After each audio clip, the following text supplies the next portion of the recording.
불확실한 시장의 맞설 차별화된 투자 전략 7월 1일 머니쇼 플러스 시작합니다. 오늘 7월 첫 거래일이자 하반기 첫 거래일인 국내 증시 양시장 상승 마감했습니다. 장중에 이제 3,130선 연고점까지 경신하는 모습이었는데 상승폭이 다소 좀 축소가 되면서 이제 3,089 그리고 코스닥은 783선에서 마감이 됐네요. 네, 지주사들이 되게 많이 오르더라고요. 상법 개정 통과에 대한 상법 기대감이 개정 돈이 가장 반영되죠. 큰 것 같습니다. 네. 근데 오늘은 특별히 막 머스크가 아메리카당 세운다고 미국당, 이름도 미국당이에요. 네. 그래서 트럼프랑 또 막 한판 설전을 붙어서 벌이죠. 설전을 벌이고 있어서 테슬라 주가가 벌써 막 시간에서 빠지고 있는 것 같습니다. 네, 지금 보시고 계신 머니쇼는 SBS 비즈액과 유튜브에서 실시간 시청이 가능합니다. 더 많은 국내 주식 정보 받아보실 분들은 카카오톡 채널 머니랩 추가하시기 바랍니다.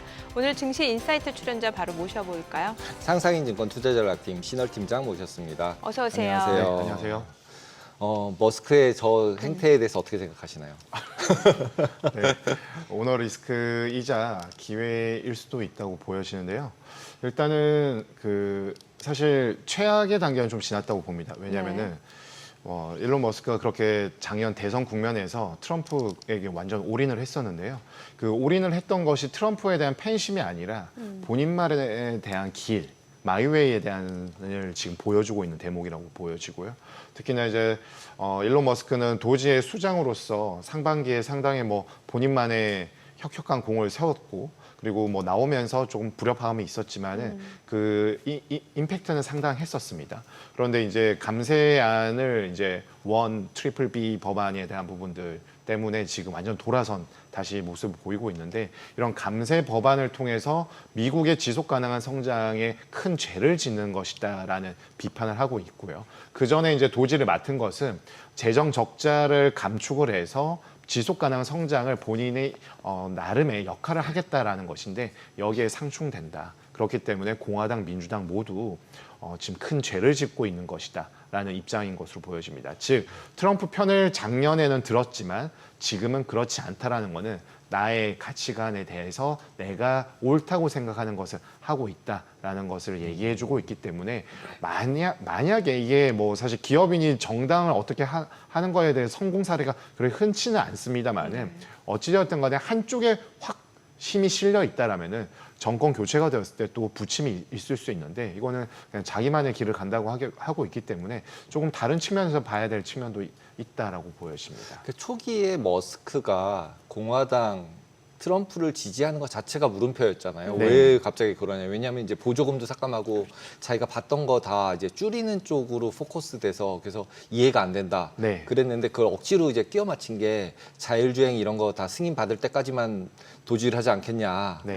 이제 이렇게 이제 하면서 둘이 또 그리고 짝짝꿍을 되게 잘했잖아요. 네. 그러면서 결국은 어쨌든 초기에는 이제 좀 좋은 모습을 보여줬었고 그다음에 도지하면서 사람도 많이 자르면서 공무원 해고하면서 이제 진짜로 감세하는 것 같은 그런 느낌도 보여줬었는데 지금은 너 보조금 안 주니까 그러는 거 아니야. 트럼프가 계속 그러고 있는 거잖아요. 네, 그래서 트럼프 대통령은 이제 전기차 세액 공제에 대한 부분들 때문에 네. 저 사람이 나한테 악감정을 품었다라는 얘기를 하는 것이고 일론 머스크는 그게 아니다. 지금 트럼프도 역시나 파월 연준 의장과 연준 체제에 대한 상당한 공격을 하고 있는 것은 이제는 금리 레인지까지 정해줬거든요. 1에서 2% 레인지 사이 그 어디쯤가 내려라라고 하는 것에 대해서 어떤 이유일까 생각을 해본다라면은 결국 미국의 정부 살림살이가 쉽지 않다라는 것을 지금 트럼프가 보여주고 있는 대목인데 여기에서 그 공감대는 있지만 그 가는 방향성에 대한 부분 좀 다른 점이 확인이 되고 있다라고 볼 수 있겠습니다. 참 테슬라 주주 입장에서는 일론 머스크가 이런 행보를 보이는 것 자체가 그렇게 달갑지는 않을 것 같은데 일단은 이거는 차치하더라도 지금 보면 원래 본인 생일날 그 테슬라 전기차 자율 배송 할 수 있게끔 그러니까 공장에서 네네, 그 끝까지. 집까지 자율적으로 운행되는 그걸 할 수 있게끔 하겠다라고 했는데 그게 보니까 본인 생일보다 하루 앞당겨서 지금 실제로 그 배송 영상이 공개가 됐잖아요. 네, 사실 트럼프와 관련된 불협화음에 대한 부분은 이미 선반영이 되어 네네네. 있고 이미 정치에 발을 담근 인물이기 때문에 좋을 수는 없습니다. 그리고 신기술에 대한 기대감과 서비스에 대한 혁신 이러한 부분들이 복합적으로 작용이 되는 동시에 매크로적이거나 산업적인 측면에 있어서 다시 한번 전기차의 캐즘을 좀 불식시킬 수 있는 그런 붐업이 좀 필요한데 네. 그런 측면들에 있어서는 일부의 호재에 의해서 테슬라 주가의 일시적인 반등은 견인할 수 있을지언정 과거처럼 테슬라의 독주 체제를 견인하기에는 다소 역부족일 것이다라고 봐야 되는 것이고 결국에는 지금 자율주행이나 뭐 로보택시 이러한 부분들이 복합적으로 좀 더 시간이 소요되었을 때 상용화에 대한 가능성 그리고 시장 참가자들이 그를 좀 받아주는 대목들이 좀 광범위하게 퍼져야 되는데 지금은 말씀 주신 것처럼 좀 불편함이 더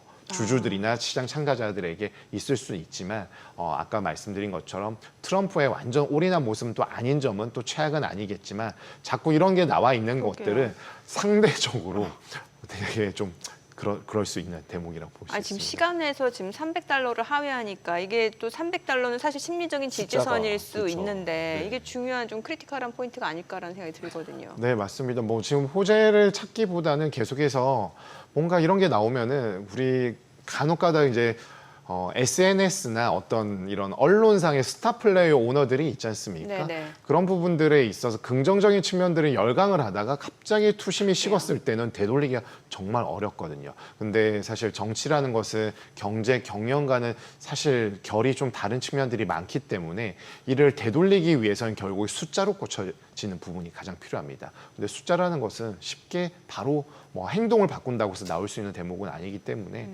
시장 참가자들은 다소 불편함을 감내할 수밖에 없는 지금 국면이 아닐까라고 보여집니다. 진짜 장투를 해야 되는 거네요, 이제. 감내라는 표현이. 감내라는 표현 자체가 이제 단기적으로는 안 된다. 하지만 장기적으로는 될 수 있으니 감내를 하고 참아보자. 아니 저러다 진짜 창당하면은 그때는 주가에 어떤 영향을 미칠지도. 일단 걱정이 기업에 되네요. 예. 돈이 갈 가능성도 배제 못하기 때문에 네. 뭐 더 안 아무래도 좋겠네요 그렇게 되면. 처음엔 좀 안 좋을 수 있는데 이제 지지도가 어느 정도 올라오느냐 여기에 따라 다르지 화면에 않을까. 보면은 X 설문서에서 80% 신당 창당 찬성 확인. 그렇죠. X 이제 구독자들은 네. 당연히 머스크 팔로우든 당연히 예스 눌러줘야죠. 그리고 근데 실제로 누군가가 한번 시도를 하면 왜냐하면 이번에는 공화당, 민주당 둘 다 싫어요를 외쳤잖아요. 네. 누구든지 좌우지간 저거에 찬성하면은 나는 반대하는 사람 밀어줄 거야. 어. 내 돈 거기다 줄 거야 이제. 트럼프 네. 준 돈 내가 받지. 이 돈 그때 선거할 때 나 글로 반대로 준다. 이렇게 얘기를 해버렸기 때문에 또 이제 누군가가 정치인들 중에 모이면 그리고 이제 생각해보면 트럼프가 정치를 처음 한 거잖아요. 네, 이번에 도지 들어가서. 그러면은 정치 맛을 봤다. 이거는 보통 못 끊는다. 이런 이야기들이 있어서 저걸 완전히 예전처럼 무시하기에는 조금 부담스러운 면이 완전 꼬리 내린 것 같았잖아요. 지난번에. 지난주에. 대의민주주의 체제에서 사실 기업인의 성공 가능성 그리 높지 않다라고 보는 것이 정설이었는데 네. 21세기 특히나 글로벌 금융위기 이후에 양극화가 심화되고 양극단의 세력들이 높아졌을 때에는 우리가 익숙지 않았던 현상들이 불거지고 있기 때문에 특히나 정치에서 자금력은 정말 중요한 핵심 팩터라고 본다라면은 뭐 세계에서 가장 부자라고 일컬어지는 일론 머스크가 한다고 했을 때 그 시장 반응은 또 다를 수는 있는 점은 기존의 사례와는 좀 다를 수 있는 점은 참조하고 좀 지켜봐야 될 것 같습니다. 네. 자 일단 뭐 감세한 지금 트럼프가 원하는 7월 4일은 쉽지 않을 수 있다 하더라도 결국에는 이제 뭐 어찌됐건 간에 본회의까지 상정이 네. 됐고 그러면 이제 그 수순대로 밟을 거고 네. 이제 관세도 지금 여러 가지 상황이 약간 노이즈 있긴 합니다만 뭐 일본한테도 쌀 수입하라고 하고 네. 또 이제 캐나다 디지털세 바로 철회하고 하는 거 보면은 글쎄요 지금 결국에 트럼프가 원하는 모양새대로 가는 게 아닌가라는 생각은 들거든요. 트럼프가 원하는 대로는 그림은 그려질 겁니다. 네. 그런데 진짜 우리가 초기에 생각했었던 트럼프가 원하는 그리는 그림인지는 네. 조금 생각해 볼 부분이 있는 것 같습니다. 좀 뭔가 기대치나 목표치를 낮춘 건 아닌지라는. 그렇죠. 결국에 이 성격의 문제인데요. 근본적인 관세 정책을 펼쳤을 때 성장은 떨어지고 물가는 올라갈 수 있다라는 스태그플레이션에 대한 두려움이 있었고 거기에서 트럼프의 약점은 타코로 대변되는 단어에 상당히 불쾌함을 표시했었는데 미국 달러화와 미 국채 금리의 향방에 가장 민감하게 반응하는 것들을 볼 수가 있었습니다. 지금 전반적으로 우리가 1차적으로 관심을 가져야 할 부분들은 감세 법안의 통과 여부인데 지금 감세 법안은 상원에 표결 절차에 올라가는 것이 51대 49로 확정이 되었고 지금 이제 민주당은 절차적인 그런 합법적인 절차적인 내에서 최대한 시간을 끌어서 부결을 노리려고 하고 있는데 이 절차 표결에 통과가 될 때 53대 47이 공화당과 민주당의 의원 수인데 51대 49로 나왔습니다. 즉 민주당은 전원 반대를 했고 공화당 내에서 이탈표가 2표 정도 나왔는데 만약에 한두 표 정도 더 나오면 어떻게 되느냐라고 생각할 수 있는데 만약에 50대 50이 되게 되면은 이제 상원 의장의 역할을 하고 있는 벤스 부통령은 당연히 찬성표를 던질 것이기 때문에 최대 이탈표가 4표 이상 나오지 않는 한 쉽지 않을 수 있다. 결국에는 트럼프가 원하는 그림대로 가져갈 수는 있습니다. 다만 이번 무디스에서도 5월 달이었죠. 트리플 A 등급에서 한 등급을 낮춰서 S&P, 피치, 무디스 모두 이제 트리플 A 등급이 아닌 미국의 정부 신용 등급을 알 수가 있는데 지금 머스크가 계속 태클을 걸고 있는 부분들은 재정 적자가 더 커질 것이다. 그렇게 되면 연방정부 부채는 더 높아질 것이고 거기에 관련된 이자 지급액은 더 커질 수밖에 없기 때문에 미국의 정부의 가장 해악으로 작용할 수 있다라는 것들을 얘기하고 있는데요. 여기에 동조하는 이제 상원 공화당 의원 2명이 확인이 되었고 아메리카당을 일론 머스크가 얘기하고 있는데 이런 것들에 지금 대역 재인으로 가는 국면에 있기 때문에 다 못 믿는다. 특히나 상원 의원은 6년의 임기가 있지만 하원 의원은 2년 그리고 하원 의원은 전국이 아니라 지역 단위로 하고 있는데 여기에서 막강한 자금력을 자랑하는 기업인이 어떤 역할을 하게 되었을 때는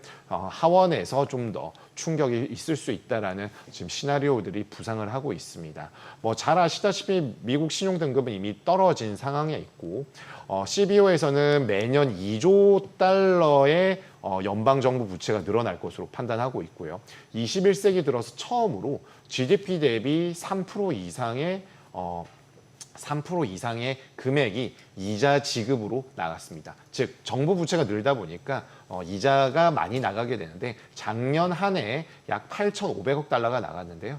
2024년도에 국방비가 약 9천억 달러였습니다. 즉 미국이 막강한 군사력을 지탱하는 국방비만큼 이자가 나가고 있기 때문에 지금 이러한 정부 살림살이가 지속 가능한 정상적인 일반적인 국가였다면 사실 지속 가능하기 어려웠겠지만 기축통화국이고 미국이기 때문에 가능한 측면도 있습니다만은 이에 대한 노이즈들은 생각보다 빨리 지금 다가오고 있다라는 점에 좀 촉각을 곤두세우고 대응할 필요가 있겠습니다. 저희가 테슬라 얘기했었는데 엔비디아 같은 경우는 실제로 트럼프가 얘기하는 거를 잘 따라서 미국에다 공장도 새로 많이 짓고 투자도 계속하고 한다고 하면서 신고가를 계속 갱신하고 있는데 네. 지금 엔비디아 같은 경우는 신고가 갱신하고 지속적으로 상승이 가능할까요? AIA가 이제 유지하고 있는 이 추세를 지속적으로 연말까지 끌고 갈 수 있을까요? 네, 그동안에 미국 주식이 상당히 좋았기 때문에 올해도 당연히 미국 증시에 대한 긍정적인 시각을 가지신 일반 투자자분들, 기관 투자자 다 공이 많았었습니다. 그렇지만 지금 YTD 기준, 전년 말 기준으로 코스피가 어제자로 28% 올랐고요. S&P는 5.5% 상승에 그쳤습니다. 그나마 이번에 따라잡은 것이 일주일간의 수익률인데 미국 3대 지수가 3에서 4% 정도의 상승을 나타냈었는데요. 그나마 좀 이렇게 지지를 해줬던 부분은 엔비디아와 같은 이제 AI 관련된 산업주들이 갈 수가 있었기 때문이고요. 이에 따라서 하이닉스에 대한 주가도 역시나 시총이 계속해서 올라가고 있고 반면에 산업 내에서 경쟁력이 일부 조금 훼손이 되고 더 치고 나가야 된다라고 지금 평가를 받고 있는 삼성전자는 여전히 주가가 좀 답보 상태에 있는 것들로 보여집니다. 즉 AI 산업, 미국의 대외 통상 정책 그리고 이 대외 통상 정책을 지지하고 있는 국가별 블록화에 대해서 잘 맞아떨어지고 있는 종목들, 회사들은 계속해서 시장 참가자들의 긍정적인 시각을 가지면서 부담감이 주가에 대한 부담감이 있다고 하더라도 올라갈 수 있는 모멘텀을 확보할 수 있게 되는데 한 개라도 뭔가 어그러지거나 대외 통상 정책, 글로벌 지정학적 리스크에 노출이 된다든지 아니면은 비정량적인 측면에 있어서 시장 참가자들이 반기지 않은 그런 아까 좀 전에 서두에도 말씀드렸던 그런 이슈들이 있을 때에는 지금 미국 주식에 대한 부분들이 생각보다 힘을 못 받고 있는 상황 속에서 모멘텀을 찾기는 쉽지 않은 그런 형국이라고 보여집니다. 그 이제 관세 협상이 이제 시장에 좀 영향을 줄 수밖에 없는 상황인데 일단 앞서 저희 화면에서 디지털세라는 거에 대해서 좀 네. 얘기를 했는데 이게 캐나다가 디지털세를 뭐 부과하겠다라고 얘기했다가 철회를 했는데 이게 사실 그만큼 또 중요하다라는 내용으로도 역으로 해석이 되거든요. 네, 맞습니다. 이 내용을 좀 분석해 주세요. 네, 디지털세라고 하는 것은 디지털 서비스 텍스 DST라고 보통 네. 일컫고요. 2020년 코로나 국면에서 경제보고서에서 이 DST 도입을 처음으로 언급을 했고요.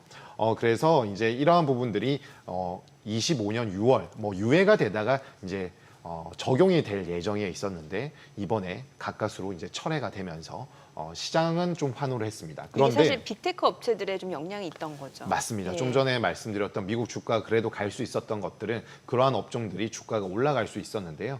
사실 이제 글로벌 금융위기 전후로 이제 법인세를 회피할 수 있는 여러 가지 세제적인 측면들에서 빅테크 업체들이 굉장한 나름의 그들만의 노력을 상당히 기울이고 있습니다. 그러다 보니까 구글이나 아마존 등 글로벌 IT 대기업들이 캐나다에서 막대한 매출을 올리고 있음에도 불구하고 세금을 내지 않는다라는 이제 비판적인 시각에서 이 DST에 대한 부분들을 도입하려고 했었고요. 그렇게 된다라고 할 경우에는 이제 시장에서 항상 주가가 올라가고 있는 M7과 관련된 주가에는 악영향을 미칠 수밖에 없겠죠. 그동안의 세금 문제에 있어서는 비교적 자유로웠는데 이제 넷인컴에 영향을 줄 수밖에 없는 세금에 대한 문제가 캐나다가 도입을 하게 되었을 때에는 일제히 다른 국가로도 확산될 수 있다라고 판단을 할 수가 있기 때문이었습니다. 그렇지만 이제 트럼프 대통령이 관세와 이를 연계를 지으면서 상당한 압박을 가했고 캐나다는 철회를 하게 되면서 당분간은 수면 아래로 들어가게 되었던 상황이 되면서 전반적으로 증시에는 긍정적인 영향력을 행사할 수 있었습니다만은 무엇이든지 간에 이런 이미 한 번의 세제 관련 법안이 올라왔고 정권의 색깔 그리고 대외 협상에 대한 부분들을 고루고루 생각을 해본다라면은 향후에도 언제든지 다시 부상할 수 있는 재료라고 볼 수가 있기 때문에 지금은 일단 수면 아래로 내려갔지만 향후에 또 어떤 형태로 뛸지 모르는 이슈라고 판단하고 있습니다. 그러니까 지난주 같은 경우에 디지털세 얘기가 딱 나오자마자 구글이 막 급락을 했었거든요. 왜냐하면 이제 매출이 줄어드니까. 네. 그랬는데 어저께 같은 경우는 이제 철회를 했는데 오르진 않더라고요. 네. 내릴 때는 내리고 오를 때는 안 따라오르고. 그래서 이 디지털세가 그렇게 영향이 있지 않을까 그랬더니 어저께 이제 애플이 많이 올랐잖아요. 네. 이제 애플 오른 거는 이제 애플이 AI 포기하고 오픈 AI랑 뭘 하든지 뭐 퍼플렉시티랑 하든지 네. 하겠다라는 얘기를 했는데 그렇게 되면 애플 같은 경우는 오히려 이게 호재인가요, 악재인가요? 왜냐하면 이제 포기했다고 표현하는 데들도 있고 네. 아닌 경우들도 있는데 어떻게 보시나요?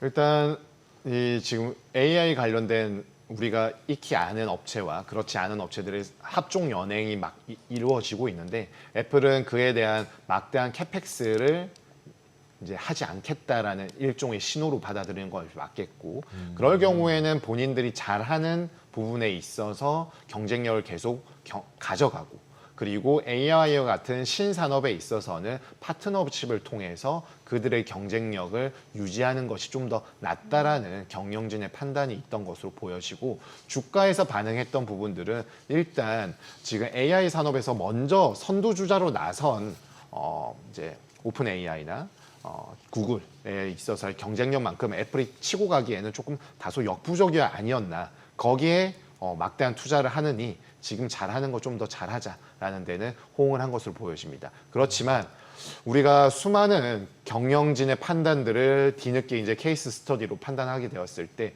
진짜 이 판단이 이 급변하는 시류에 적합했는지는 지금보다는 향후에 알 수 있는 대목이라고 보여집니다. 미 연준의 금리 그 행보에 대해서 좀 여쭤볼게요. 네. 이제 7월 금리 인하 얘기도 좀 솔솔 나오는 게 트럼프 대통령이 또 트루스 소셜에 이렇게 직접 그 손으로 써가지고 네. 그 미국의 금리가 그쵸. 어느 정도 수준인지를 나라별로 다 네. 분석을 해갖고 노란색으로 표시까지 하고 결국에 그 위에 1%까지는 우리도 낮춰야 된다라는 거를 했어요. 네. 앞으로 사람들이 글자는 안 보고 트럼프 글씨 잘 쓴다고 필체가 필체가 좋더라고요. 좋다고 좋아요. 예. 오히려 거기에 더 포커스를 막 하고 있더라고요. 댓글들에. 필체가 좋긴 해요. 이렇게 약간 사선으로 이렇게 네, 사선으로 썼는데 이렇게 멋있게. 필체가 좋긴 하더라고요. 어떨까요? 지금 7월 금리 인하 얘기도 나오는데 뭐 지금 한 보도 내용 보니까 아마존에서 파는 중국산 제품은 이미 이제 물가가 빠르게 올라가고 있다라고 하니까 참 이게 관세가 주는 영향을 아직까지는 좀 데이터에 나오지 않은 상황이라고도 볼 수 있을 것 같거든요. 6월 FOMC가 끝난 지 아직 2주 정도 조금 지난 맞아요. 상황에 있거든요. 맞아요. 그때는 만장일치 동결이었습니다. 네네. 그리고 그렇게 이견이 없었습니다. 그런데 6월 마지막 주 주말부터 보우만 연준 이사와 월러 연준 이사의 스탠스가 조금 바뀐 부분들이 좀 비둘기적으로 됐어요. 네. 근데 그분들이 사실 가장 매파적인 성향을 띠고 있다라는 네. 인물들이었는데 맞아요. 왜 이럴까? 그래서 그림을 맞춰 보니까 네. 이제 연준 의장 파월을 이제 상당히 비난하는 비속어도 많이 쓰고요. 네. 그랬는데 갑자기 트럼프와 베센트 재무장관이 우리는 후보가 있다. 이렇게 3-4명의 후보가 있다라고 맞아요. 하니 그들 또한 포함이 되고자 하는 그런 의사의 피력 차원에서 그런 것이 아닌가라는 부분이 있는데 그만큼 정치적인 행보잖아요. 그거 맞습니다. 그만큼 트럼프 대통령이 되게 되면은 연준의 독립성이 상당히 흔들릴 수 있는 그런 이 백그라운드적인 측면에서 우리가 볼 수 있는 대목이라고 볼 수 있겠고 파월 연준 의장 역시나 옐런 전 연준 의장이 민주당원이라고 해서 자르고 파월 연준 의장을 임명을 했는데 바로 자기 말을 듣지 않으니까 2019년, 18년 말부터 19년도까지 엄청난 비난을 했었습니다. 그래서 19년 7월에 연준이 금리를 인하하게 되었는데 그동안에 인하를 안 하고 막 그런 비난을 받다 보니까 경기 측면에서 연준 의장은 금리 인하를 단행했음에도 불구하고 트럼프의 압박에 굴복한 이미지만 더 선명하게 남아 있거든요. 그래서 아마도 파월 연준 의장은 이제 연임에 전혀 의지가 없는 것으로 보여지고요. 이번에 저는 지난 FOMC 라이브를 보면서 네. 느꼈던 부분은 사실 이거는 뭐 비속어가 아니니까 말씀드려도 될 것 같은데 예, 예. 세상에서 가장 센 권력자가 그렇게 타겟팅을 수차례 하는데도 굴복하지 않는 모습을 보고 약간 돌부처 같은 모습을 느꼈습니다. 그만큼 본인의 입장에 있어서는 선례를 남기지 않기 위해서 최대한 독립적인 성향을 나타내기 위해서는 거기에 진짜 무념무상한 마음으로 본인만의 판단을 이렇게 하는 것이 본인의 마지막 책무가 아닌가라는 생각을 하고 있는 것이 아닌가라고 생각을 하고 있는데 사실 파월 연준 이장의 입장에서 얘기하는 것의 근거를 찾자라면은 인플레이션에 대한 최근의 지표들은 상당히 내려오고 있지만 SEP, 즉 주요 경제 지표 전망치에서 나타낸 물가 전망치는 오히려 12월부터 계속 올라가면서 3.1%까지 올라가게 되었고요. 성장에 대한 동력은 더 내려갔습니다. 그런데 연준의 듀얼 맨데이트, 양대 책무는 첫 번째가 물가 안정이고 두 번째가 완전 고용입니다. 물가에 좀 더 포커싱을 둘 수밖에 없는 연준의 입장을 고려한다라면은 쉽사리 금리 인하를 택해서 과거 1970년대 때의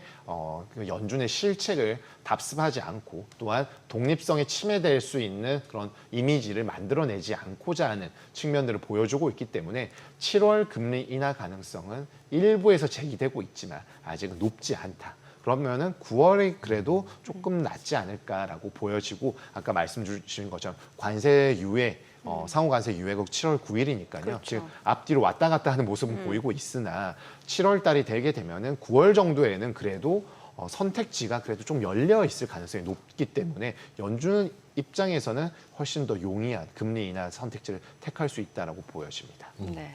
이제 지난 밤에 이제 유가가 많이 이제 급락을 해버렸는데 전쟁 나면서 급등했다가 네, 급락으로 바뀌었잖아요. 근데 지금 그런 와중에서 이제 증산 얘기들도 계속 나오고 그러면은 이제 인플레이션 우려가 굉장히 줄어들게 되잖아요. 네. 그러면은 이런 모습이 보여지면 지금 금리 얘기하신 것처럼 인플레이션 우려가 좀 적고 그 다음에 고용은 지금 나빠지기 시작을 이미 했고 그러면은 약간 금리 인하는 쪽으로 가도 되는 건데 지표상으로만 보면 근데 아까 말씀하신 것처럼 그 이전에 금리 내릴 때도 계속 끝까지 안 내리다가 지표 바뀐 다음에 내리기 시작했잖아요. 네. 그러면서 자기는 지표만 본다. 근데 지금도 솔직히 지표만 보면 안 내려도 되잖아요. 네. 그러니까 결국은 파월이 별로 필요가 없잖아요. 지표만 보고 할 거면.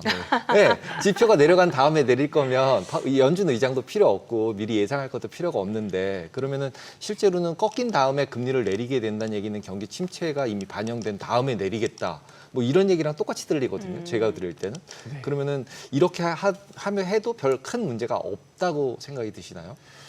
파월 연준 의장이 지난 FOMC 라이브에서 상당히 많이 얘기했던 언급이 연준 의장답지 않게 잘 모를 수밖에 없는 상황임을 굉장히 강조를 많이 했습니다. 관세 때문이다. 네, 관세도 있고 성명문에 담지는 않았지만 그 당시에는 이스라엘과 이란의 공습이 전쟁으로 이제 점점 격화되고 있는 상황에 있었기 때문에 유가도 상당히 결부될 수밖에 없었습니다. 그렇지만 그때는 상당히 짧은 시간 내에 연준이 판단하기에는 그 중동발 지정학적 리스크를 담아내고 경제 지표에 어떤 반영을 하기는 좀 짧은 시간이었습니다만은 그 당시에 유가가 60불대 초중반에서 75달러까지 급등을 하고 이제 지난주였죠. 트럼프 대통령이 이제 휴전이다, 종전이다라고 했을 때 60달러 중반으로 급락을 하는 중동발 지정학적 리스크가 상당히 그냥 거의 소멸하는 모습들을 보였습니다. 현재 오펙 플러스가 증산을 얘기하고 있는데 137만 배럴 정도까지 올렸습니다. 작년도에 220만 배럴 정도를 줄인다고 했었으니까 약 60% 정도가 다시 정상화되고 있는데 이러한 부분들을 세밀하게 우리가 어떻게 증산을 하고 감산을 하는지는 예측을 하기는 쉽지는 않습니다만은 증산의 기조가 가고 있다라는 거는 트럼프 대통령의 행보에 조금 오펙 플러스도 발을 맞추고 있다라는 정도로 해석하는 것이 맞겠고요. 이렇게 되었을 때는 코스트 푸시 인플레이션 압력은 상당히 희석이 될 가능성이 높습니다. 다만 문제는 중요한 것은 이 제도와 법률에 의해서 진행이 되는 정책 관련된 리스크가 아직도 불확실하다. 즉 물가의 상방 요인으로 작용할 수 있다라는 점이고 미국 경제가 꺾인다라고 하고 있지만 그래도 비교적 견조한 측면들이 있기 때문에 이 제도적인 측면과 디맨드 풀 인플레, 수요 측 요인에 의해서 견인되는 물가 상방 압력이 결부되었을 때 미국의 물가 레벨 자체가 2% 초반이 아니라 중후반에서 3%를 왔다 갔다 하는 상황들에 대해서 연준은 좀 상당히 경계를 하고 있는 것으로 보여지고 결국에는 이를 판단하고 대응하는 것에 대해서 트럼프는 상당히 싫어하는 대목이라서 미스터 투 레이트라는 별명을 붙여주고 있는 상황으로 저는 판단하고 있습니다. 저는 이제 그 10년물 미국 국채 수익률하고 달러 인덱스 이거 좀 여쭤보고 싶은데 네. 이제 사실 감세안이 통과되면은 미국의 재정 적자가 확대되고 그러면 이제 장기물 위주로 국채 발행이 늘어나게 되면은 국채 수익률이 급격하게 올라갈 수밖에 없다 이런 논리가 있었는데 최근에 보면 오히려 10년물 국채 수익률이 조금 떨어지는 모습인 것 같고 네. 또 달러 인덱스는 아무래도 이제 미국 자산에 대한 신뢰도가 떨어지니까는 이제 달러 인덱스 자체가 떨어지는 거다라는 해석이 나오고 있는데 이게 맞는지 궁금하고요. 앞으로 뷰가 좀 궁금하거든요. 네, 결국에 우리가 이번에 트럼프 2기가 출범을 할 때 가장 무서웠던 것이 정말 약점이 없을 것만 같았던 미국 그리고 트럼프의 자신감이었었는데 얼버무리면서 채권 시장은 좀 복잡한데 조금 예민하게 반응하는 것 같아라고 하면서 상호 관세안을 유예했던 것이 4월 초였습니다. 네. 그때까지만 하더라도 채권 시장은 미국채 10년물이 3.7에서 3.8까지 급락을 했다가 바로 4.5%대까지 급등을 했었거든요. 금리가 올랐다라는 것은 채권 가격이 상당히 약해졌다라는 것을 나타내고 있고요. 트럼프 대통령이 취임하기 이전이었던 2023년도부터 24년 말까지는 미국채 10년물과 미 달러 인덱스의 상관계수가 약 0.9로 거의 동행을 했었습니다. 그런데 지금 최근 최근에 들어서는 왔다 갔다 하는 모습을 좀 나타내고 있는 점은 트럼프 때문에 불확실성이 높아서 자산별 민감도가 좀 커져 있다라는 점을 보여주고 있고요. 특히나 무디스의 신용등급 강등 때 미국채 10년물 금리가 다시 4.23까지 내려왔던 것이 4.5까지 올라갔던 것들은 결국에 지금 언급이 되고 있는 재정 적자의 확대, 그리고 연방 정부의 부채가 급증을 하게 되면서 미국 정부의 살림살이에 대한 신뢰도가 저하가 되고, 거기에 대표적인 것이 달러 인덱스와 미 국채 가격인데요. 여기에 대한 신뢰도가 과거처럼 굳건하지 않다라는 점을 보여주고 있습니다. 다만 최근 들어서 이러함에도 불구하고 달러 인덱스가 점진적으로 아주 약세가 아니라 중립선에서 약간 미끄러지는 모습들, 미국채 금리는 다시 떨어지면서 시장이 강해지고 있다는 점은 비단 미국의 한 국가 경제만 집중해서 볼 것이 아니라 상대적으로 좀 볼 필요가 있다라는 점을 보여주고, 중동발 지정학적 리스크가 경감이 되다 보니까 안전자산의 대표 주자인 스위스 프랑과 일본 엔화에 대한 선호 심리가 미약해질 수밖에 없는 점은 달러의 상대적인 가치를 지지해 줄 것이고요. 전반적으로 미국 연준의 차례에 대해서 시장 참가자들은 그동안에 연방 정부, 행정부 측면에서 좀 더 포커싱이 되어 있었다라면 이제는 금리 인하에 대한 기대감이 올라오면서 시장 금리의 하방 압력에 조금 더 열어두는 측면들을 볼 수가 있겠습니다. 그때마다 시장 참가자들이 민감하게 반응하는 재료들은 다소 다르나 펀더멘탈 측면에서는 확실한 것은 연방 정부의 체력이 예전 같지 않다. 그리고 상대적으로 미국채와 달러에 대한 신뢰도는 과거보다는 좀 낮아져 있다. 이러한 점은 트럼프 1기와 2기 행정부 때 주로 나타나는 현상이기 때문에 시장 참가자들은 이제 트럼프에 대해서 조금 우려하는 부분들이 그런 식으로 표출이 되고 있는 것으로 해석하는 것이 맞다라고 판단합니다. 네, 오늘 내용 잘 들었습니다. 고맙습니다.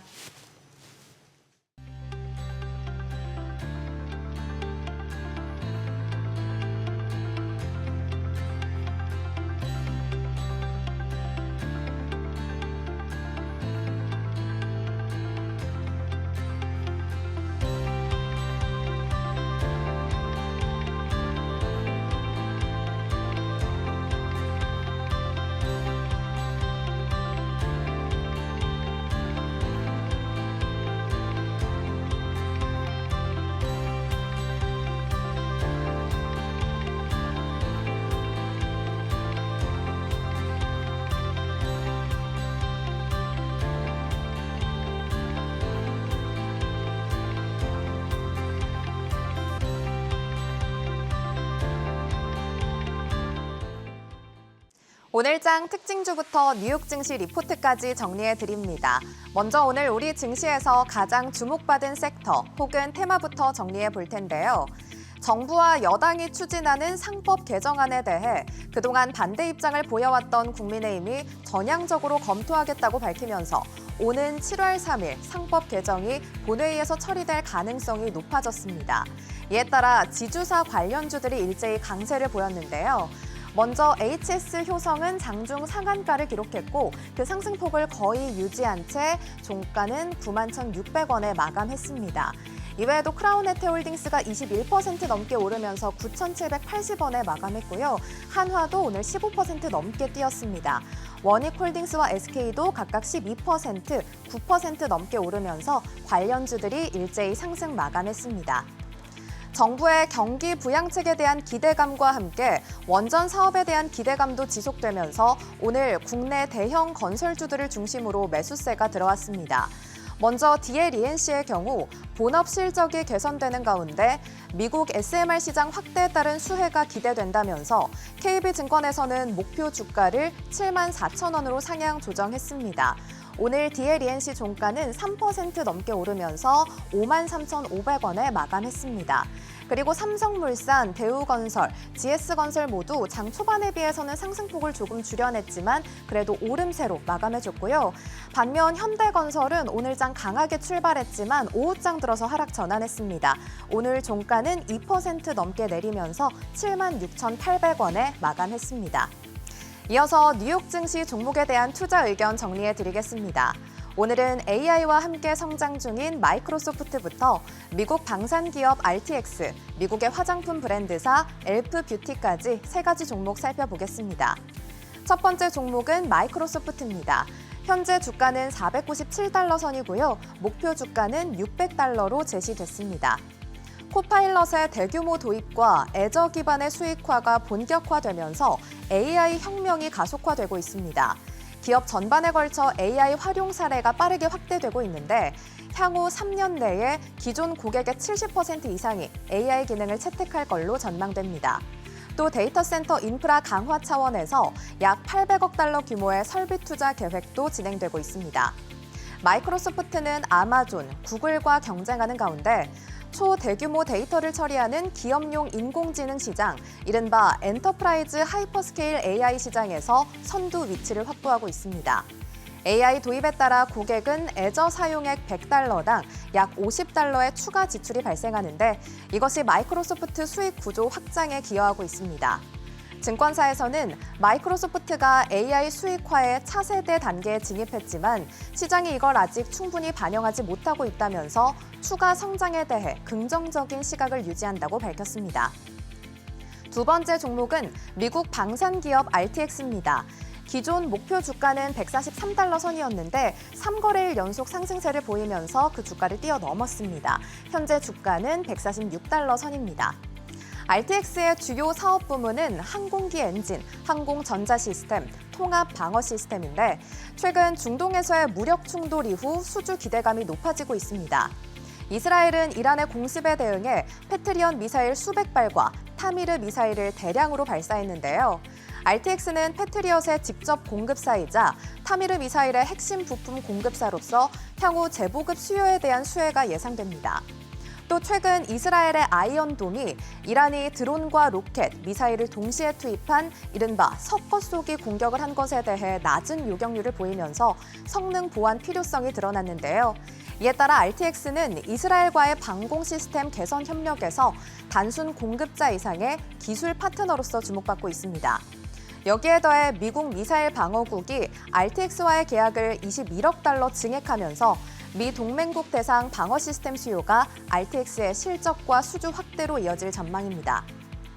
세 번째 종목은 미국의 화장품 브랜드사 엘프 뷰티입니다. 현재 주가는 124달러 선이고요. 목표 주가는 126달러 선으로 제시됐습니다. 최근 분기 실적에서 매출은 3억 3천만 달러로 시장 예상치를 소폭 웃돌았습니다. 특히 해외 매출이 19% 증가하면서 성장을 견인했습니다. 또 최근에 헤일리 비버가 창립한 스킨케어 브랜드 로드를 10억 달러에 인수했습니다. 로드는 90년대 중반에서 2010년대 초반에 태어난 세대를 뜻하는 젠지 여성 소비자층을 중심으로 인지도가 높고 제품 카테고리와 유통 채널 모두 확장 여력이 큰 브랜드입니다. 현재 로드의 매출은 전량 온라인 자사몰 채널에서 발생하지만 올해 가을부터는 북미 세포라 매장에 입점할 예정입니다. 또 로드 공식 SNS 팔로워의 70% 이상이 해외 이용자인 만큼 글로벌 확장 가능성도 큰 편입니다. 다만 엘프의 중국산 제품 비중이 75%에 달하면서 관세 부담이 리스크로 남아 있습니다. 공급망 다변화와 제품 가격 인상으로 대응하겠다는 계획이지만 수익성 방어는 앞으로 지켜봐야 할 부분입니다. 오늘은 이렇게 세 가지 종목에 대한 국내 증권사들의 분석 살펴봤습니다. 오늘 밤 뉴욕 증시 투자 전략 세우는데 참고해 보시기 바랍니다. 지금까지 종목 리포트였습니다.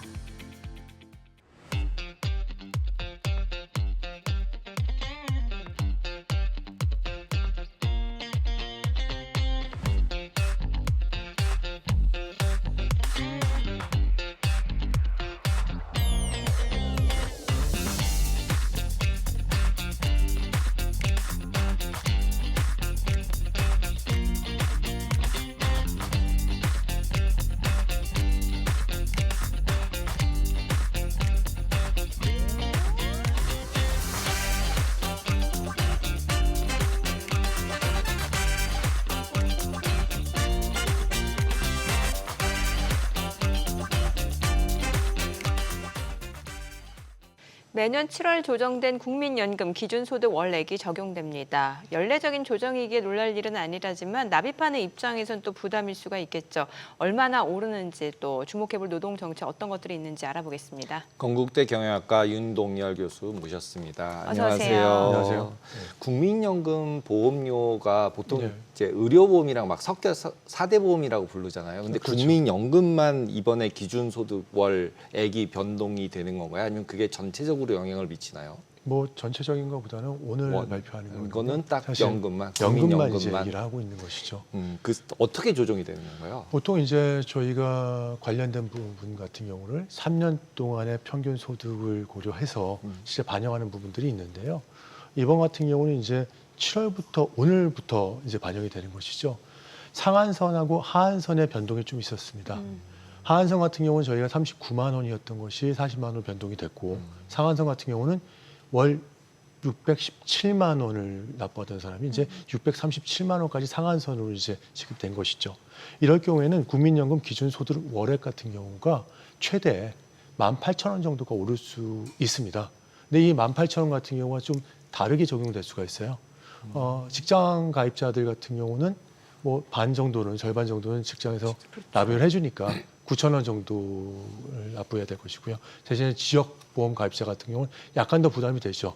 18,000원을 모두 납부를 해야 되니까 그런 부분에 좀 차이가 있다고 보면 될 것 같습니다. 네, 지금 이제 사실 인구 구조 자체가 네. 저출생 그리고 고령화 사회로 접어든 지 꽤 된 상황이고 그러다 보니까 국민연금을 이제 받는 사람들이 더 많아지고 그렇죠. 납입하는 사람은 적어지는 지금 구조다 보니까 이게 지금 3월 연금 개월 통해서 이제 급한 불은 껐다는 평가는 나오고 있는데 뭔가 본질적인 해결책은 아니다라는 얘기도 나오고 있습니다. 이게 보험료율 또 수급 연령 더 올려야 된다는 의견도 있는데 여기에 대해서 교수님은 어떤 의견을 갖고 계시나요? 사실은 일단은 3월 달에 우리가 얘기했던 것은 네. 9%에서 네. 13%로 이제 인상하겠다고 계획을 세우고 내년부터 이제 차등화해서 단계적으로 인상이 될 예정이에요.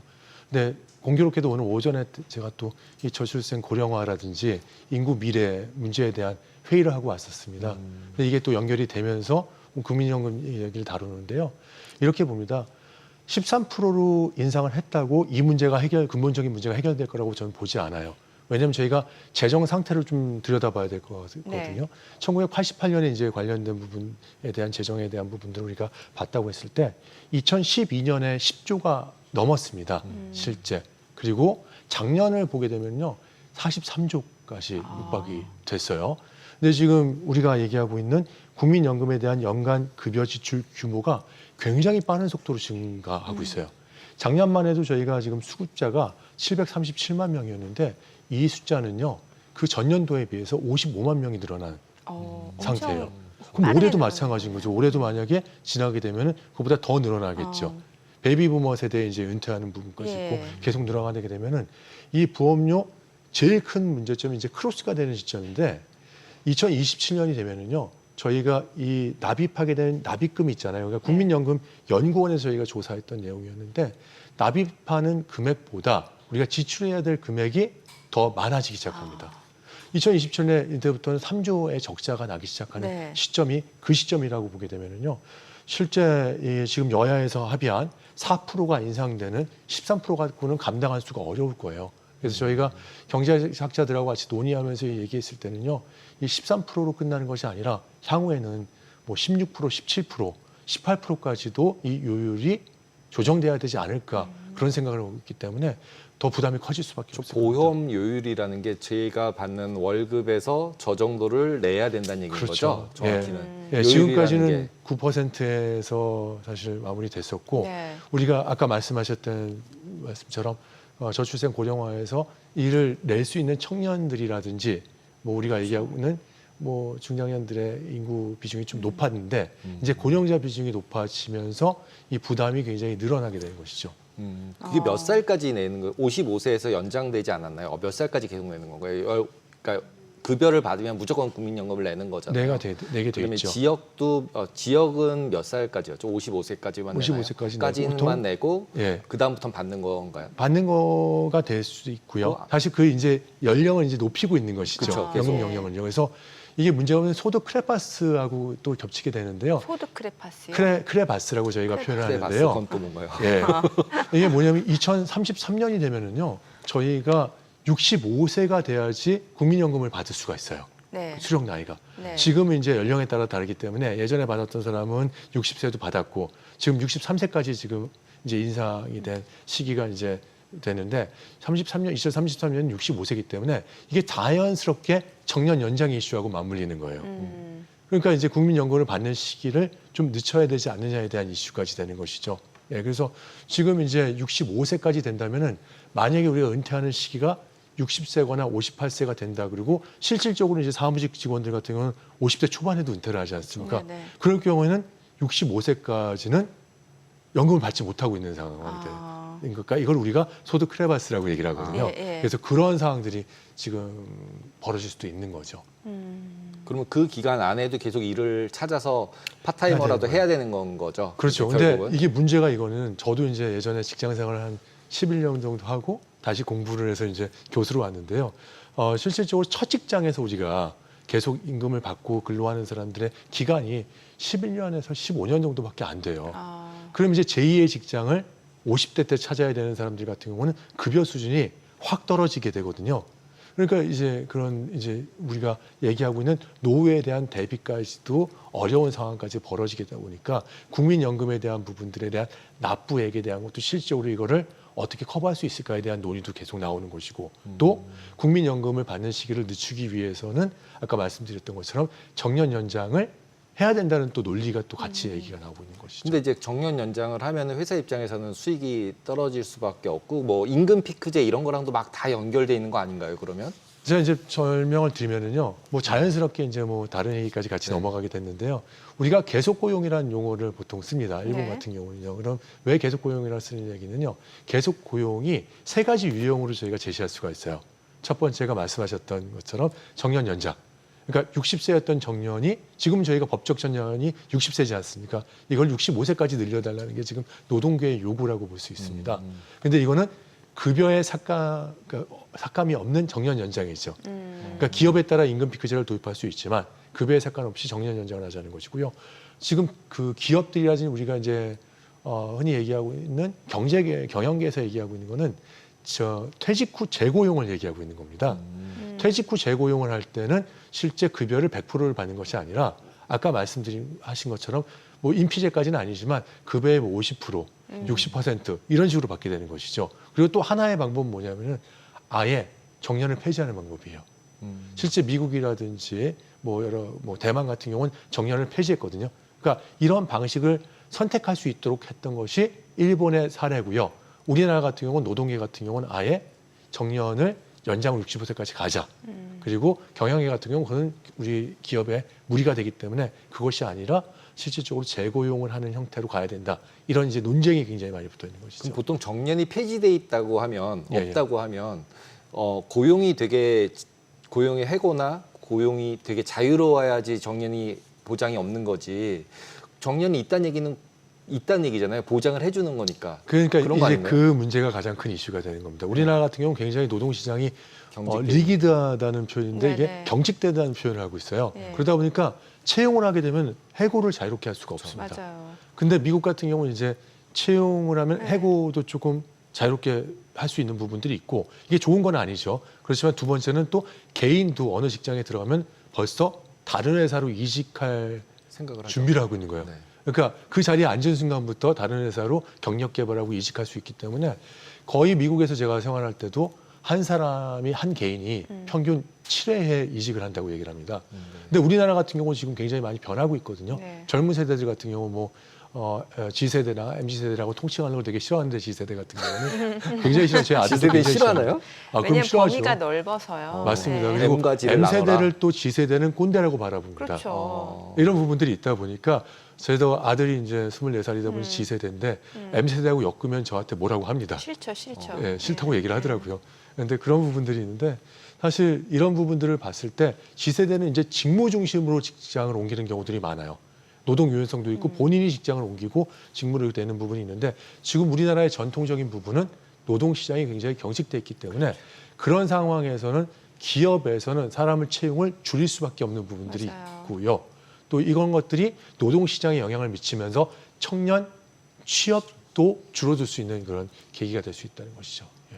그러니까 자꾸 이제 아빠가 아들에게 고용도 승계하겠다고 하잖아요. 대기업 그걸 같은 갖고 경우는. 제가 이제 그 기업사 제가 SBS 다른 프로에서도 굉장히 비판을 했거든요. 네. 제가 다니던 회사였는데 네. 제가 좀 비판을 했었습니다. 네. 왜냐하면 그 뭐 어떠한 사고라든지 이런 것 때문에 이제 승계한다고 얘기가 나왔지만 사실상 자식한테만 승계한다는 것이 아니었고 가족한테도 승계한다는 얘기가 있었거든요. 가족이요? 예, 그러니까 부인한테, 네. 이제 부인의 남편한테 이렇게 네, 네. 승계하는 얘기까지 나왔었는데 실제 그게 적용되진 못했어요. 음. 예, 그런 부분도 있었습니다. 네. 자, 지금 그러면 이제 노동계 경영계 얘기도 좀 여쭤볼게요. 지금 이제 새 정부 예. 출범하고 뭐 상법 개정 이슈도 있고 지금 노란봉투법, 뭐 예. 법정 정년 연장, 주 4.5일제.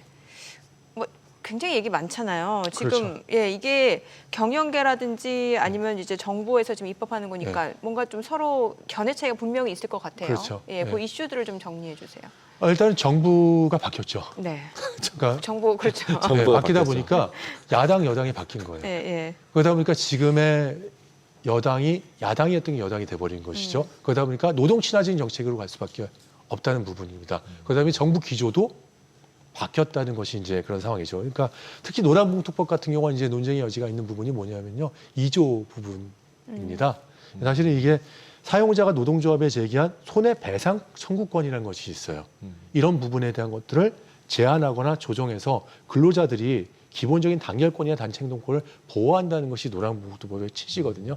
근데 노란봉투법이 어떻게 나오신 건지 난 알고 계실 거라고 보는데 과거에 쌍용자동차 사건이 있었잖아요. 그때 당시에 시민들이 후원금을 노란봉투에 담아서 준 걸로 유래가 돼서 노란봉투법이 시작이 됐는데 실제 여기서 제재의 가장 큰 이슈는 뭐냐면요.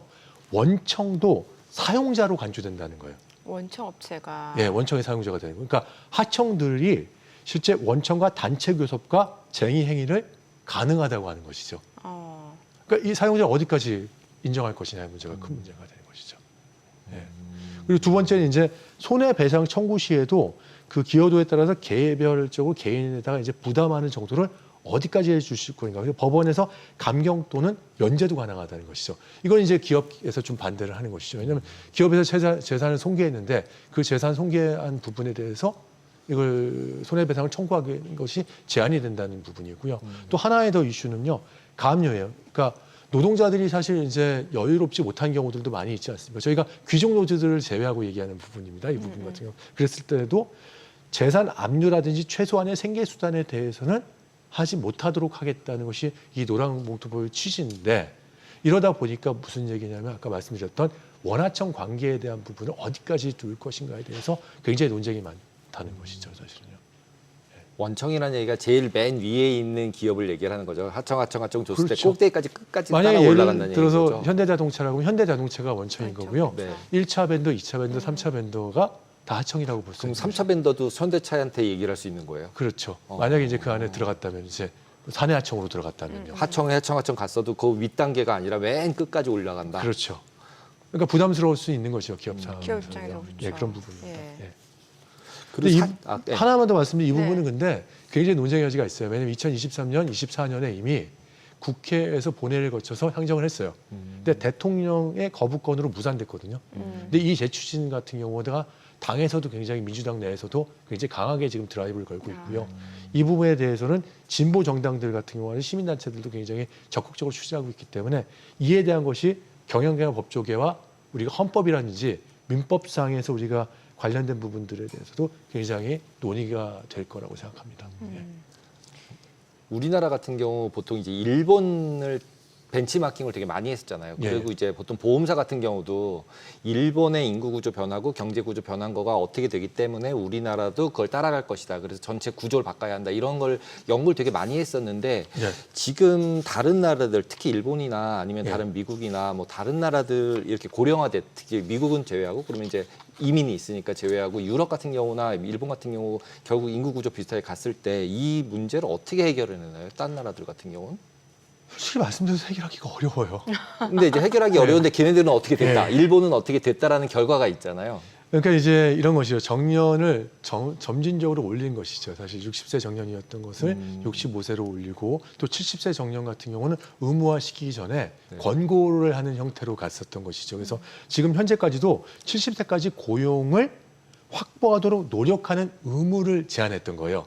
그래서 기업들한테 어떻게 했냐면은 우리처럼 뭐 이제 정년 연장에 대한 부분들을 아예 강조한 것이 아니라 선택하게끔 선택지를 준 거예요. 정년 연장을 할 것이냐, 퇴직 후 재고용을 선택할 것이냐, 아니면 정년을 없애는 거냐. 근데 일본 같은 경우는 그 중에서 많은 기업들, 한 60%의 기업들은요, 퇴직 후 재고용을 선택을 했었습니다. 그리고 뭐 한 10몇 % 정도 같은 경우는 아까 말씀드렸던 정년 연장을 시도한 기업들도 있고요. 지금 진행하고 있는 기업들도 있고요. 아예 정년을 폐지한 기업들도 한 10% 정도. 저런 건 돼요. 투표로 하는 거예요? 어떻게 누가 결정해요? 오너가 그거는 결정하나요? 오너가 결정하지 않아요. 노사 간의 합의를 통해서 결정했습니다. 그래서 그런 부분들이 좀 있고요. 사실 이제 노조의 힘이 어떠냐에 따라서 결정적인 부분들이 있는데요. 좀 생각보다 이 노조 같은 경우가 일본 같은 경우는 조금 함정으로 의사결정하는 부분들이 많이 있습니다. 그러다 보니까 충분히 경영상에 이게 부담이 가는지 안 가는지를 고려해서 결정했다는 측면들이 있고요. 우리나라 급여가 대기업 급여가 일본보다 급여에서 20-30% 정도가 높아요. 제가 얼마 전에 일본도 다녀왔었거든요. 도요타하고 협력사까지 갔는데 우리나라 급여가 현대차도 물론 뭐 저희 도요타보다 훨씬 높지만 협력업체의 급여 같은 경우도 30-40% 정도가 높습니다. 일본보다요? 예, 그렇습니다. 그러니까 뭐 경제의 뭐 GDP를 비교해서가 아니라 현재 받는 급여를 비교했을 때도 한 최소 20-30% 정도 이상 높습니다. 지금 상태가. 네, 오늘 여기까지 듣겠습니다. 내용 잘 들었습니다. 고맙습니다. 예, 감사합니다.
국내 증시가 상승세를 보이면서 하반기 기업 공개, IPO 시장도 기대감이 커지고 있습니다. 게다가 오늘부터 제도의 변화도 생겼다는데요. 어떤 점이 달라지는지 또 하반기 IPO 시장은 어떨지 짚어보겠습니다. SK증권 나승두 연구원 모셨습니다. 어서 오세요. 안녕하세요. 네, 안녕하십니까. IPO 룰이 7월부터 바뀐다고 하는데 어떤 게 바뀐 건가요, 정확히?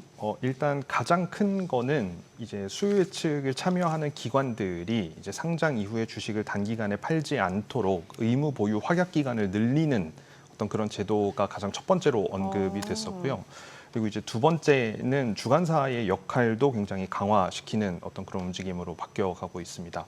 그러니까 수요 예측에 참여하는 기관 투자자들의 어떤 자격에 대한 요건들도 계속해서 좀 제한하거나 강화시키려고 하는 그런 움직임들이 있었지만 거기에 더불어서 이제 주관사들도 IPO 과정에서 책임지는 부분들을 조금 더 이제 명확하게 얘기를 하면서 상장 이후에 투자자들이 피해를 많이 보지 않을 수 있도록 투자자 보호를 강화하는 측면으로 바뀌었다라고 보시면 될 것 같습니다. 이게 뭐 그전에 있었던 파두나 이런 것들 때문에 검찰 가고 이런 것 때문에 이렇게 주관사가 좀 책임져라 이렇게 된 거라고 네, 봐야 되는 거죠? 영향이 아예 없다고 보기는 어려울 것 같습니다. 네. 네, 뭔가 이제 투자자를 더 보호하는 장치들이라고 생각하니까 이제 IPO 좀 활성화에 대한 기대감이 커질 수 있을 것 같은데 올해 상반기 어땠나요? 사실 증시 수익률 자체는 굉장히 좋았는데 IPO 시장은 어땠나요? 일단 증시도 아마 돌이켜 보시면 한 4월 이후부터 증시가 반등하는 그런 모습들을 네. 보였었고 그 앞에는 조금 등락을 반복하는 그런 모습들이 나타났었는데 월별로 좀 나눠서 살펴보면 이제 1월 달 같은 경우에 연초까지만 하더라도 상장 당일 이제 종가 기준 공모가를 하회하는 기업들이 많이 있었습니다. 근데 이제 2월 달을 기점으로 해서 이제 상장 당일날 수익률이 회복하는 그런 모습들이 나타났고 특히 이제 3월, 4월을 이제 저점으로 해서 하면서 증시가 관세 이슈나 이런 것들 때문에 많이 조정을 받았었기 때문에 그때를 저점으로 해서 이제 5월에 접어들면서부터는 확실히 신규 상장 기업들의 상장 이후 수익률이 좋아지는 그런 모습들이 나타났고요. 그렇지만 아직까지도 상장 당일날 주가 수익률이 가장 높고 그 이후에는 오히려 주가가 조정을 받으면서 수익률이 좀 떨어지는 그런 패턴은 반복해서 나타나고 있다. 이렇게 정리할 수 있을 것 같습니다.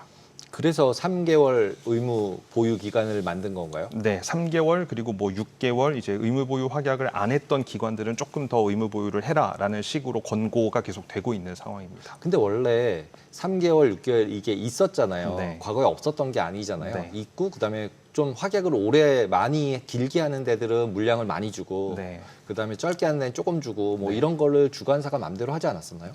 그렇게 했었는데 그거를 더 제도화 시켜서 네. 이제 의무 보유 확약 기간을 길게 가져가는 쪽에는 조금 더 유리하게 먼저 선배정을 한다든지 물량을 많이 배정을 한다든지 이제 그런 과정들을 이제는 제도화 시키겠다라는 게 이번에 제도 개편안의 핵심이라고 보시면 될 것 같고요. 그럼 주관사가 마음대로 할 수 없다. 주관사가 하더라도 그거에 대한 이제 신의 성실 의무를 조금 더 이제 강화하는 더 그런 강화한다. 형태라고 보시면 될 것 같습니다.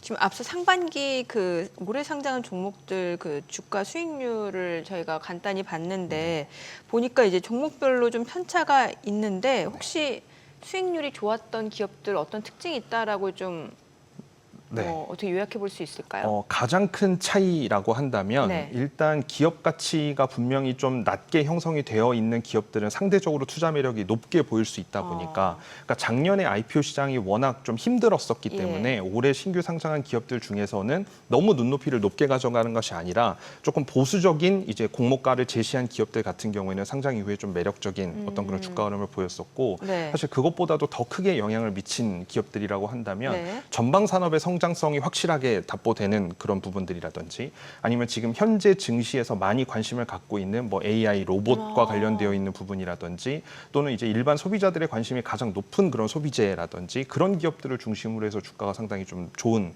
흐름을 보였습니다. 지금 근데 보니까 저런 예. 등락률이 근데 의미 없지 않나요? 왜냐하면 저렇게 등락률 좋은 건 한 주밖에 안 주잖아요. 일반 투자자분들이 참여하실 네. 때는 그렇죠. 네. 네. 근데 이제 기관 투자자들 분들 같은 경우에는 이제 많은 물량을 받기도 하고 네. 그리고 또 이제 다방면으로 공모 청약을 이제 열심히 하시는 일반 투자자분들 같은 네. 경우에는 뭐 한 주뿐만 아니라 그리고 또 예전과 달라진 거는 그동안 내가 증거금이 많아야만 많은 물량을 받을 수 있었는데 그래도 그 과정에서 IPO 제도 개선이 좀 이루어져서 이제는 균등 배정이라는 맞아요. 것도 있기 네. 때문에 많은 분들이 주식을 배정 받으면서 수익률을 좀 거둘 수 있는 그런 분위기이긴 합니다. 현재요. 네. 지금 특징을 보니까 코스닥 쪽이 좋네요, 확실히. 뭐 로봇이라든지 AI 그쪽 기업들이 많이 상장을 한 거죠. 네, 성장 기업들이 아무래도 코스닥 쪽에 좀 많이 몰려 있다 보니까 물론 그 유가증권 시장에도 예년과 다르게 많은 기업들이 등장을 하기는 했습니다만 그래도 코스닥 쪽에 상장한 기업들 중에서 이제 성장 산업, 기술 사업을 영위하고 있는 기업들 위주로 주가 수익률이 좋았습니다. 코스피에서 달바글로벌은 화장품 아니에요? 맞습니다. 화장품인데 저는 이제 달바글로벌을 여러 가지 측면에서 좀 생각을 하고 있는데 첫째는 그 달바라는 브랜드가 가지고 있는 브랜드 파워, 그다음에 이제 소비자분들이 많이 이제 관심을 갖고 있는 소비재 기업이라는 측면에서 그 실적도 안정적으로 나오고 있기 때문에 많은 관심을 받았지만 그 모델 한혜진 씨가 광고한. 맞습니다. 네, 네. 맞죠. 근데 한 가지 재밌는 점은 달바글로벌이 상장을 할 때 처음으로 이제 그 주주 우대 정책 서비스를 제시했던 기업이거든요. 네네. 예를 들어서 공모주 청약을 해서 우리 회사의 주식을 가지고 있는 분들에게는 화장품을 할인 받을 수 있는 쿠폰을 제공해 드린다든지 그런 주주 우대 정책 서비스를 앞에 내걸고 상장을 했던 최초의 기업이라는 점에서 상당히 좀 매력적이지 않았나 그렇게 생각이 됩니다. 그러네요. 보통 IPO 같은 경우 개인이 개인별로 할 수도 있지만 IPO 펀드들, 특히 사모자산운용사들의 IPO 펀드들이 굉장히 많았었잖아요. 네. 그 다음에 계속 이슈가 됐었던 이제 그 펀드가 재간접을 하면서 더 물량을 많이 받는 좀 구조를 짜서 하는 펀드들이 네. 많았었고, 근데 네. 그것들도 이제 금지가 된 거라고 제가 들었는데 맞나요? 정확하게 말하면 금지가 됐다라기보다는 네. 말씀 주신 그 과정을 통해서 펀드의 자산이 이제 레버리지화가 많이 일어나게 되죠. 이제 그렇게 되면 수요 측에 엄밀히 말하면 이제 허수 참여가 많아지게 되고 너무 과도한 이제 수요 측의 과열 분위기를 양상할 수 있기 때문에 실질적으로 본인들이 가지고 있는 그 고유 자산이 어느 정도인가를 명확하게 측정을 해서 그 기준에 맞춰서 수요 측에 참여할 수 있는 권한을 주느냐 안 주느냐를 지금 구분하고 있는 그런 상황이고요.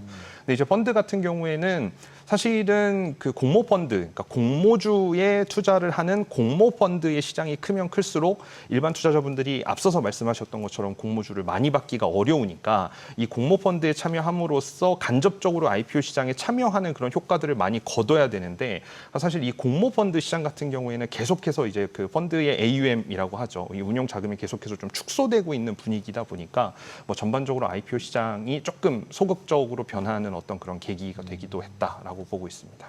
당장 이번 7월 달에 지금 공모주 일정이 13개가 넘네요. 네. 지금 이거 좀 정리해서 알려주세요.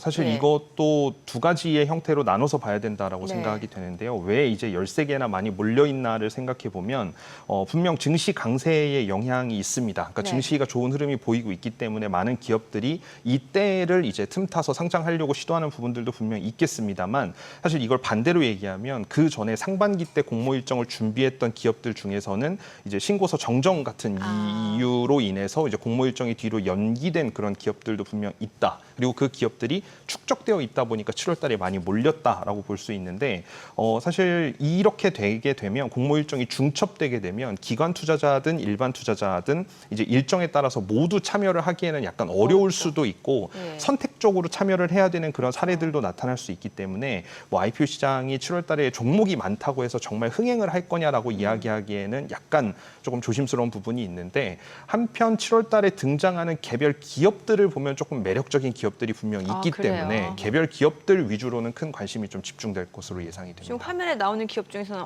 어느 쪽이 매력적인가요? 일단 대우조선이라는 기업이 대한조선. 대한조선이라는 기업이 가장 먼저 좀 눈에 들어오게 올 수밖에 없는 상황이고요. 일단 공모 자금 조달하는 규모라든지 기업 가치 규모라든지 그런 것들이 다른 기업들과 대비해서 상당히 좀 큰 기업이고 그리고 올해는 이제 5번째로 유가증권 시장, 그 코스피 시장에 상장을 준비하는 그런 기업이기도 합니다.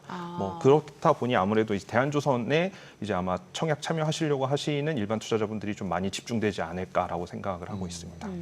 그러면 아까 말씀드린 것처럼 레버리지가 줄어들었으면 개인이 청약하면 좀 더 많이 받을 수 있어지는 건가요? 그렇지는 않습니다. 그렇진 또 않아요? 네, 이미 수요 측에서 기관 투자자들한테 할당되어 있는 물량 자체가 뭐 1대1로 딱 매칭이 되는 거면은 이제 남는 물량을 이제 개인 투자자들한테 뭔가 좀 나눠준다 이런 그 전개가 가능할 텐데 지금 현재까지는 그래도 기관 투자자들의 수요 예측 참여 과정이 이제 1대 다의 이제 그 비율을 보이고 있기 때문에 그래서 저는 지금 알고 싶은 건 그거예요. 이렇게 바뀌어서 누가 제일 수혜를 보나. 그동안 못 받았던 데가 좀 더 많이 받는 애가 누굴까. 뭐 이런 게 알고 싶거든요. 물량적으로 많이 받고 적게 받고에 대한 문제보다는 이제 상장 당일날 공모 청약을 충분히 하지 못한 일반 투자자분들께서 상장 당일날 주가가 튀니까 추격 매수를 하시는 경우가 많이 있는데 그 추격 매수를 했을 때 바로 출회될 수 있는 그 이익 실현 가능 매물이 너무 많아 버리면 이제 추격 매수하신 분들은 바로 이제 손실로 전환되는 그렇죠. 경우들이 있는데 이제 그런 단기간에 상장 직후의 주가의 변동성을 조금 더 완화시키고 안정적으로 이 기업이 이 주식 시장에 좀 그 연착륙할 수 있는 그런 배경을 만들어 준다라는 데 조금 더 포커스가 맞춰져 있지. 근데 실제로 보면 이제 그러니까 신규 상장이잖아요, 네, IPO가. 네. 그러면 이제 주식이 없잖아요, 시장에. 네, 네. 그러니까 솔직히 사서 올리면 네. 잘 올라가잖아요. 네. 팔 사람이 없으니까. 네. 그다음에 팔 사람도 3개월, 6개월로 뒤로 다 밀어버렸잖아요. 네. 그러면 단기간에 팔 사람 없는 거 알면 네. 오히려 매수세가 더 매수세가 집중돼서. 더 모여서 더 급등했다가 네. 그러면 이제 고평가가 되고 그럼 누군가는 또 따라 산 사람은 누군가는 또 피해를 볼 수 있잖아요. 그거의 반대급부적인 부분을 생각해 보면 네. 이제 상장 전에 투자를 했던 전문 투자자들 같은 경우에 작년과 올해 좀 크게 차이가 나는 부분인데 작년에는 상장 전에 투자했던 전문 투자자들이 바로 상장 직후에 물량을 내놓는 경우가 많이 없었는데 네. 요즘에는 그 전문 투자자들이 이제 그 자금 회수를 위해서 바로 내놓는 경우가 많이 생겼습니다. 네, 네. 그러니까 지금 앞에서 말씀드린 내용은 수요 예측 과정에서 기관 투자자들이 참여를 해서 수요 예측 물량을 받았을 때 상장 이후에 뭐 1개월이면 1개월이든 1개월, 3개월이든 3개월 갖고 있다가 이제 나중에 파는 그런 얘기들이었는데 그게 아니라 아예 상장 전에 비상장 시절 때부터 투자를 했던 전문 투자자들 같은 경우에는 요즘 상장하는 기업들은 거의 대부분이 그 이전에 투자한 그 투자자들이 상장 직후에 바로 팔 수 있게끔 물량들을 좀 풀어놓는 경우들이 많이 있고요. 락컵이 없이 없는 그냥 풀려 거예요. 있는 경우들이 많이 있고 그리고 또 그 일반적으로 공모주 투자를 하시는 일반 투자자분들 같은 경우에도 그분들의 특성이 사실은 바로 공모 청약을 받으면 상장 당일날 정리하고 차익 실현을 하려고 하는 경향이 좀 큰 분들이기 때문에 그런 측면에서 놓고 봤을 때는 그 주식에 대한 매수세와 매도세 어디가 더 강하냐라고 놓고 봤을 때는 사실은 매도세가 조금 더 강한 것이 맞죠. 근데 이제 제도 개편이라는 걸 통해서 이야기를 하는 것은 그런 이 변동폭이라는 걸 최대한 좀 줄여보자. 너무 변동폭이 커지게 되면 일각에서는 이제 피해를 보시는 분들이 있을 수 있으니 그런 부분들을 좀 줄여보자는 취지라고 이해해 주시면 될 것 같습니다. 네. 지금 이제 당장 올해부터 올해가 아니라 이번 달이죠. 그 IPO 시장 제도 개선안이 적용이 되는데 이게 그러니까 단기 차익 목적 네. 그 투자를 탈피하는 게 최우선이다. 네. 고강도 규제라고 하는데 그럼 달라지는 점을 알려주세요. 일단 그 시장 제도 개편안을 내놓으면서 이제 공개적으로 제시했던 데이터들을 좀 네. 살펴보면 이제 작년에는 평균 19% 수준에 머물렀었던 이제 의무 확약 비중이라는 것을 40%까지 그러니까 2배 끌어올리겠다라는 이야기를 좀 네. 하고 있고 뭐 앞에서도 계속 반복적으로 좀 말씀을 드렸습니다만 상장 당일날 수익률이 가장 높고 바로 차익 실현 매물이 많이 나오게 되면 이 주가의 변동폭이 좀 커지는 그런 예. 현상들이 나타나다 보니까 이 의무 확약 비중을 많이 좀 가져간다라는 얘기는 이 변동폭을 조금 줄이는 어떤 과정의 그 하나다라고 봐주시면 될 것 같고요. 근데 이제 여기에 더불어서 이제 수요 측 참여하는 기관들의 어떤 그런 작용 요건을 강화한 것도 있지만 사실은 이제 주관사, 그러니까 증권사들의 역할을 강조한 것도 굉장히 좀 중요하다라고 볼 수 있고요.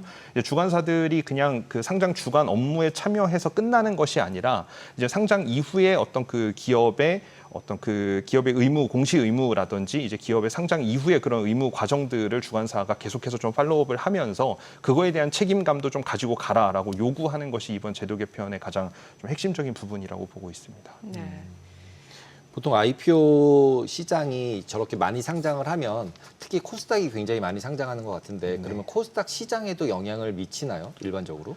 분명 영향을 미칩니다. 원래는 신규 상장 기업들이 많고 상장 폐지되는 기업들이 상대적으로 적다라고 하면 그만큼 추가되는 기업만큼의 기업 가치가 코스닥 전체 시장에 더해지는 것이기 때문에 코스닥 시장 전체의 어떤 볼륨이 커져야 되는 게 맞습니다만 이제 국내 증시 같은 경우에는 코스닥 같은 경우에도 상위 그 가장 큰 라지캡 기업들 위주로 많이 좀 편성이 되어 있다 보니 많은 수의 기업들이 상장한 것에 비해서는 그 효과가 그렇게 크지는 않다고 봐야 될 것 같습니다. 지금 이제 공모주 청약하려고 하시는 분들 네. 지금 어떤 점을 좀 체크하면 좋을지도 알려주세요. 앞서서도 잠깐씩 네. 말씀드리기는 했는데 상장 직후에 충분한 물량이 확보되지 않았다고 해서 이제 급격하게 추격 매수를 하시는 분들, 상장 네. 당일날 주가 변동성이 크니까 그거에 대한 단기 차익을 얻기 위해서 추격 매수하시는 분들은 올해 반복적으로 나타났던 신규 상장 기업들의 패턴이 상장 당일 주가 수익률이 가장 높고 그 뒤로는 줄곧 좀 하락하는 흐름이 나타났다라는 부분이기 때문에 만약에 투자를 고려하신다라고 한다면 상장 이후에 거래되는 주식에 대한 추격 매수보다는 공모 청약에 먼저 참여하시는 것이 일단 가장 좋은 투자 방법이 될 것이다라고 생각이 되고 뭐 그것보다도 그냥 모든 기업들에 다 참여한다기보다는 이제 일부 전방 산업의 성장성이 높은 기업들 또는 실적의 안정성이 높은 기업들 그런 기업들 위주로 좀 목석 가리기를 철저하게 하셔야 되는 그런 시점이 아닐까라고 생각이 됩니다. 지금 보면은 앞서 저희가 달력 화면에서 보면은 아우토크립트라는 이건 어떤 기업이에요? 당장 이번 주 예정돼 있던데요. 아우토크립트도 이제 인공지능을 활용한 이제 사업을 하고 있는 기업인데 이런 기업들 같은 경우에는 지금 그 기업 가치에 대한 이야기들이 조금 많이 언급이 되고 그래요? 있죠. 네, 뭐 특정 기업 하나를 거론돼서 뭐라고 말씀드리긴 조금 네네네. 그렇습니다만 이제 고성장 산업을 영위하고 있는 그런 기업들 같은 경우에는 아무래도 상장 이전에 자금 조달을 하는 과정에서 높은 기업 가치를 평가받는 경우가 분명히 있기 때문에 상장 과정에서 그 부분이 충분히 이제 증시에 녹아 들어야 되는데 이제 너무 이제 높은 밸류를 평가받았던 기업들은 이제 상장 과정에서 약간 좀 너무 고평가라는 어떤 그런 평가를 받는 경우도 있거든요. 이제 그런 부분들은 이제 그때그때마다 수혜측 결과나 이런 것들을 좀 보면서 판단을 하셔야 될 것 같습니다. 네, 오늘 내용 여기까지 듣겠습니다. 잘 들었습니다. 네, 감사합니다. 네, 오늘 코스피 장중에 지금 3,130선 터치하고 상승폭이 좀 반납되는 모습이긴 합니다만 그래도 꾸준하게 저점을 높여가다 보니까 추세적인 상승에 대한 기대감은 계속 가져갈 수 있지 않나라는 생각이 드네요. 네, 미국 시장보다 한국 시장이 더 강한 느낌이 계속 있는 것 같습니다. 네, 저희 방송 중에 전해드린 내용과 관련해서 모든 투자 판단의 책임은 투자자분들께 있다는 점 알려드립니다. 머니씨 오늘 여기까지입니다. 여러분의 모든 경제 SBS 비즈가 함께하겠습니다. 저희는 내일 오후 3시 30분에 찾아뵙겠습니다. 고맙습니다.